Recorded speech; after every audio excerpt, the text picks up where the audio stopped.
حقيقة أنا طبعا زي ما تفضلت احنا في حرج من المباراة هذه، من مباراتين الفيصلي أيضا ما قدرنا. في مباراة الفيصل الثانية على فكرة لم يعني ما تطرقتوا اللي احنا قدرنا في الأخير نحن نحصل على 16 لاعب نظرا للإصابات اللي متلاحقة. أنت تعرف 7 لاعبين في الأولمبي و3 في الشباب و2 يؤدون امتحانات نهائية أيضا، بالإضافة إلى إصابة أسامة هوساوي، والآن أضف عليها إصابة ياسر القحطاني وغياب خالد عزيز.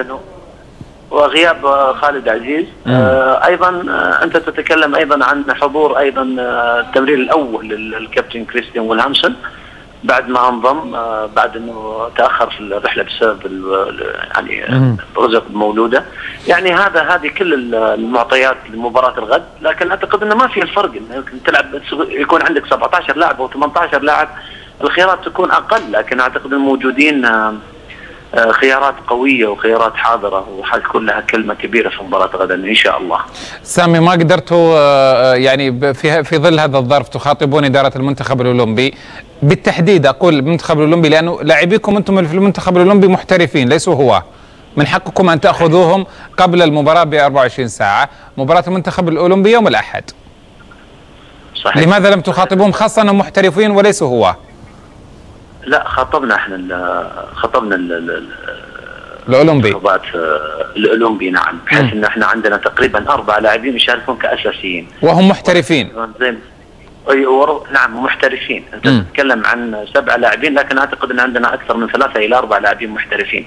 لكن الكل يعرف ان النظام الموجود الاولويه دائما للمنتخبات، وهذا شيء مشروع، حق مشروع، لكن لا يعني ان احنا في هالمأزق هذا ان احنا يعني نبين او بطريقه او باخرى ان احنا يكون في استثناء لنادي الهلال يا بتال. هذا النظام يسري علينا. الشباب صحيح انه خرج، ولكن عنده ايضا لاعبين كثير. فقط الاتحاد والاهلي فقط لاعبين، لاعب من الاتحاد اللي هو ابو سبعان، واعتقد رحيم جزاوي من الاهلي. نعم. لكن المأزق اللي احنا فيه ايضا تعرض له ايضا نادي النصر بوجود ابراهيم غالب وعبد الله العنزي.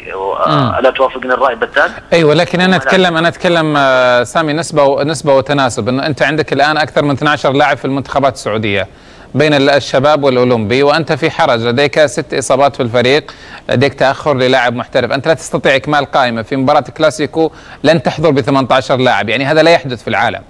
مباراه كلاسيكو انت لا تستطيع ان تكمل قائمتك الاساسيه.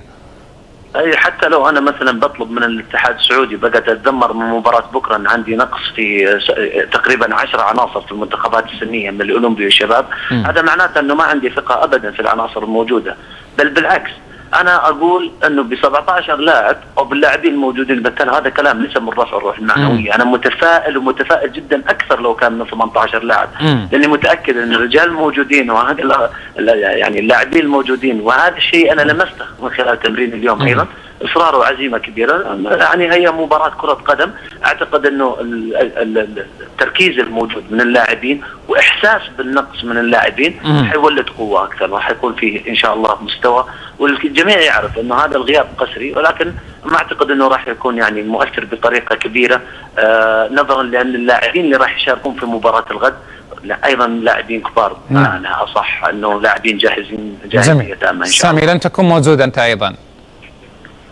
بالتالي انا عنصر يعني ما اعتقد انه راح يكون بالنسبه لي حضوري مهم بقدر ما يكون. لو تقول لي مثلا اسامه هوساوي، اقول لك اسامه هوساوي خساره كبيره، لانه تعويض اسامه هوساوي يمكن هو اللاعب الابرز في التعويض، لانه لا حد يعني. طيب خلص يا سامي، بكره خلص الامتحان في ساعه والحق المباراه، يمديك تلحق. هذا بالتالي اخر شيء فكرت فيه انه ممكن، بس هذا يعتمد على حسب نوعيه ذكائي بكره وعلى حسب تحضيري اذا كان.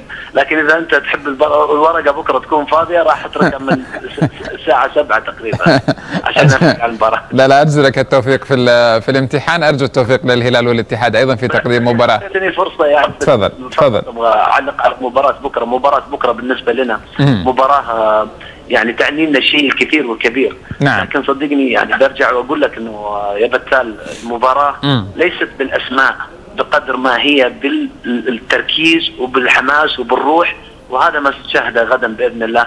وشكرا على انك اعطيتني هذه الفرصه. انت تعرفني يمكن ما كنت ارغب بالحديث ولم اتحدث لاي وسيله اعلاميه عن مباراه الغد، ولكن من خلال برنامج في المرمى اعتقد انه يصل للجميع اني باذن الله متفائل ان شاء الله بكره لانه شباب نادي الهلال وابناء نادي الهلال راح يكون لهم كلمه كبيره ان شاء الله. شكرا سامي الجابر مدير الكره في نادي الهلال، اسطورته في الميدان في السابق. شكرا جزيلا كابتن، ارجو لك التوفيق ايضا في امتحانك يوم غد.